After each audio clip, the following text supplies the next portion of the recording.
So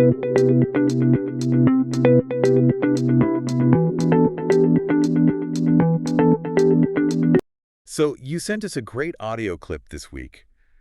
It was the intro to a podcast, one focused entirely on learning English. Yeah, interesting stuff. Definitely. So for this deep dive, we figured we'd unpack that a bit. We'll explore, why learning English seems so important today, drawing from what was said right at the start of that show. Sounds good. Our mission here really is just to pull out the key motivations they mentioned and maybe those initial challenges learners face. Give you a quick take on the basics from that source.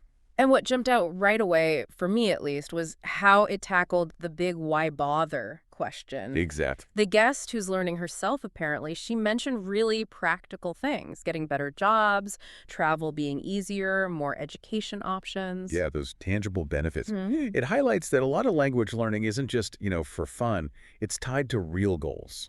Absolutely, real world goals. And it wasn't just about personal gain either. They brought up English being like a bridge to the world.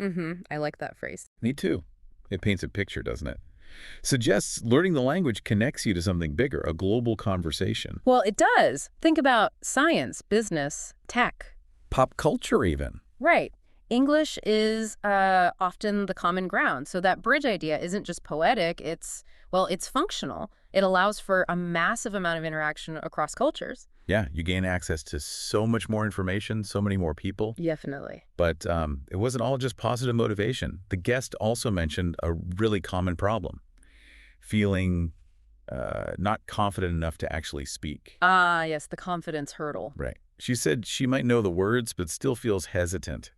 I think, almost anyone who's tried to learn a language can relate to that feeling. Oh, absolutely. It's one thing to understand, maybe read or write, but speaking, that feels like a whole different ballgame sometimes. It really does. And it was interesting that the original podcast host acknowledged that, said it was common, and they'd even dedicate time later to overcoming that specific fear.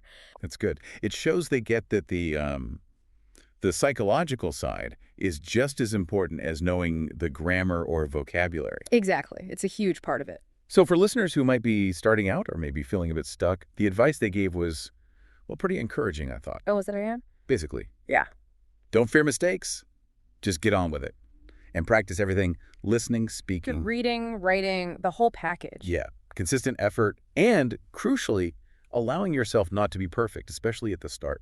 That's fundamental advice for a reason. Language is learned by using it. If you're too scared of making errors... You just won't talk. Precisely. Yeah. You limit your own progress. So regular practice, trying things out, that's how you build the skill and the confidence. It takes time. Okay, so let's sort of crystallize this for you, the listener. Key takeaways from this source seem to be: 1, English opens doors. Practical ones like jobs and travel, but also acts as that global bridge. Right. 2, that feeling of knowing stuff but lacking speaking confidence. Super common. You're not alone if you feel that. Definitely not. And 3, the core advice holds true.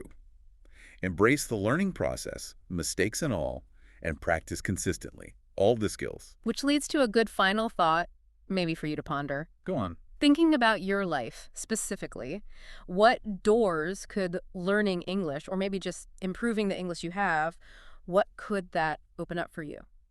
Good question.